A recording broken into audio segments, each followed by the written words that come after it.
Kebun kecil Timo. Di sebuah desa yang dikelilingi sawah hijau dan hutan kecil, tinggallah seorang anak bernama Timo.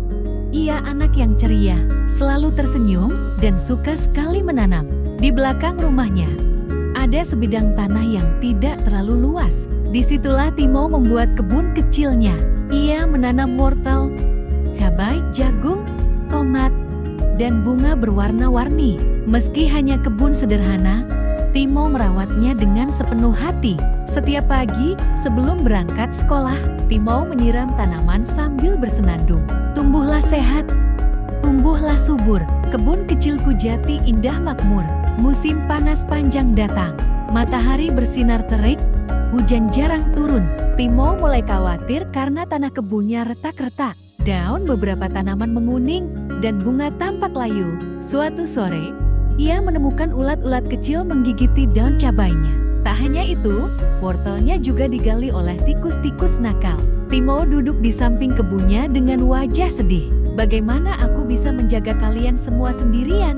bisiknya kepada tanamannya. Tiba-tiba terdengar suara kicau burung di atas kepalanya. Burung pipit hinggap di pagar kebun. "Kicik-kicik, jangan khawatir, Timo. Aku bisa memakan ulat-ulat itu agar daunnya sehat kembali." Tak lama, kucing Miu datang melompat sambil mengeong. "Meong, aku bisa mengusir tikus-tikus nakal dari kebunmu." Lebah kuning kemudian di bunga yang hampir layu. Dan, aku akan menolong bunga-bungamu mekar kembali dengan membawakan serbuk sari." Timo terharu. "Terima kasih, sahabat-sahabatku. Kalau kita bekerja sama, kebun ini pasti bisa pulih." Hari-hari berikutnya, kebun Timo dipenuhi kegiatan seru. Burung pipit berterbangan sambil memakan ulat-ulat hijau. Kucing Miu duduk siaga di pojok kebun, membuat tikus takut mendekat. Lebah kuning berputar-putar di antara bunga, membuat kelopak kembali segar. Timo membuat saluran air kecil dari sungai desa agar kebunnya tetap lembab, dan menambahkan pagar bambu agar kebun lebih aman. Timo tidak merasa sendirian lagi. Ia seperti seorang penjaga kebun yang ditemani pasukan kecil yang setia. Beberapa minggu kemudian, hujan turun deras. Tanah yang kering menjadi basah kembali. Tumbuhan di kebun kecil Timo tumbuh subur luar biasa. Wortelnya besar dan oranye cerah. Jagungnya berderet dengan biji kuning gemuk. Cabainya merah menyala, menggantung seperti lampu kecil. Bunganya bermekaran, mengundang kupu-kupu menari. Semua orang desa kagum. Kebun kecil Timo ternyata bisa menghasilkan panen yang banyak sekali. Alih-alih menyimpan hasil panennya untuk diri sendiri, Timo memilih membaginya. Ia mengajak teman-teman desa datang ke kebunnya.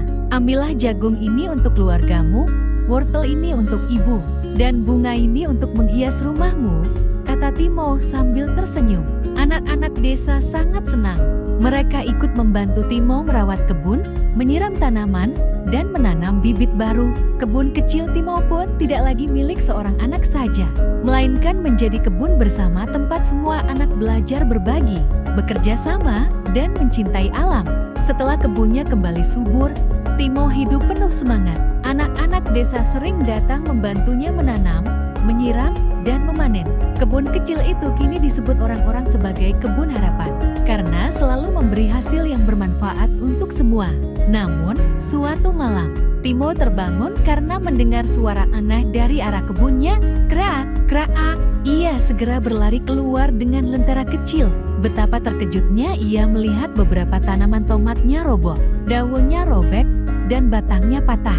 "Siapa yang merusak kebunku malam-malam begini?" bisik Timo cemas. Keesokan harinya, Timo memeriksa kebunnya lebih teliti. Ia menemukan jejak kaki kecil berlumpur, serta sisa-sisa daun yang dimakan. Ia pun memanggil sahabat-sahabatnya. Burung pipit dengan mata tajamnya, kucing Miu yang lihai mencium bau, lebah kuning yang bisa terbang tinggi mengintai dari atas. "Kita harus mencari tahu siapa perusak kebun ini," kata Timo tegas. Malam berikutnya, mereka membuat rencana.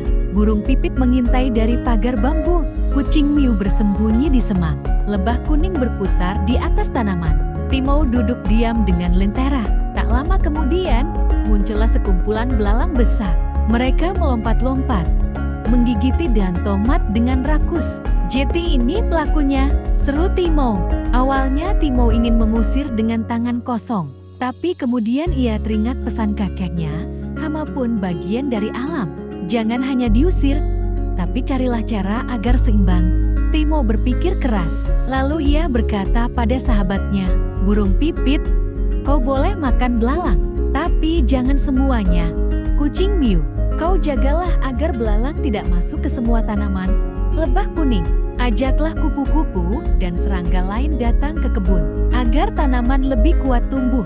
Beberapa hari kemudian, jumlah belalang tidak lagi banyak. Mereka hanya mengambil sedikit daun, sementara tanaman tetap sehat. Kebun Timo tumbuh semakin subur, tomat merah bergantungan, kacang panjang merambat hijau, dan bunga bermekaran. Timo belajar satu hal penting, bukan semua harus diusir atau dilawan.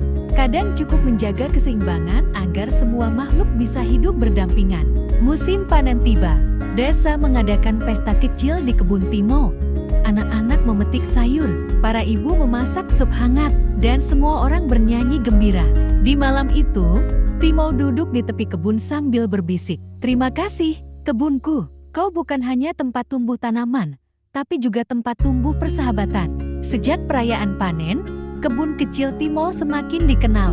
Banyak anak desa belajar menanam di sana.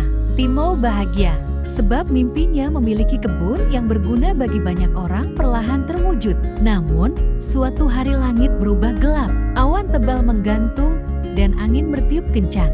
Desa dilanda hujan deras berhari-hari. Air dari bukit mengalir deras menuju kebun Timo. Timo berdiri di tengah hujan, hatinya cemas. Kalau banjir, semua tanaman bisa mati, katanya lirih. Timo tak menyerah. Ia memanggil sahabat-sahabatnya. Burung pipit yang bisa terbang memberi tanda bahaya. Kucing Miu yang cekatan menggiring anak-anak desa menjauh dari arus deras. Lebah kuning yang membawa pesan cepat kepada para tetangga.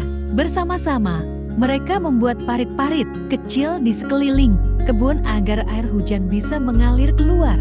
Anak-anak desa ikut membantu menggali tanah dengan tangan, ember, dan sekop seadanya. Orang dewasa pun datang membawa karung pasir untuk menahan arus. Meski sudah berusaha, air tetap masuk ke sebagian kebun. Beberapa tanaman roboh, sebagian batang patah. Timo menunduk, air matanya bercampur dengan tetes hujan. "Apakah kebun kita akan hilang begitu saja?" tanyanya pelan. Burung pipit hinggap di bahunya, berkicau lembut. "Jangan menyerah, Timo. Tanaman bisa tumbuh lagi jika ada harapan." Beberapa hari kemudian, hujan reda, langit kembali cerah, dan pelangi muncul di atas desa. Kebun Timo memang tidak seperti dulu sebagian tanaman hilang, tetapi tanahnya masih hidup. Dari tanah yang basah itu, tunas-tunas kecil mulai muncul. Timo tersenyum lebar. Kebun ini masih bernapas. Selama kita merawatnya bersama, ia akan selalu bangkit kembali. Waktu pun berlalu. Dengan kerjasama, kebun kembali hijau dan lebih kuat dari sebelumnya. Bunga bermekaran, sayuran tumbuh sehat, dan pohon buah mulai berbuah manis. Orang-orang desa menamai kebun itu Kebun Harapan. Tempat mereka belajar arti ketekunan, persahabatan, dan keberanian menghadapi kesulitan. Suatu sore, saat matahari terbenam, Timo berdiri di tengah kebunnya bersama sahabat-sahabat kecilnya. Ia berbisik, "Terima kasih, kebunku. Kau sudah mengajariku arti kerja keras, berbagi, dan tidak pernah menyerah. Aku janji akan menjagamu selamanya." Di langit, burung-burung terbang beriringan, kupu-kupu menari, dan angin membawa aroma bunga yang manis. Kebun kecil Timo kini bukan hanya milik Timo, tapi milik semua yang percaya pada harapan.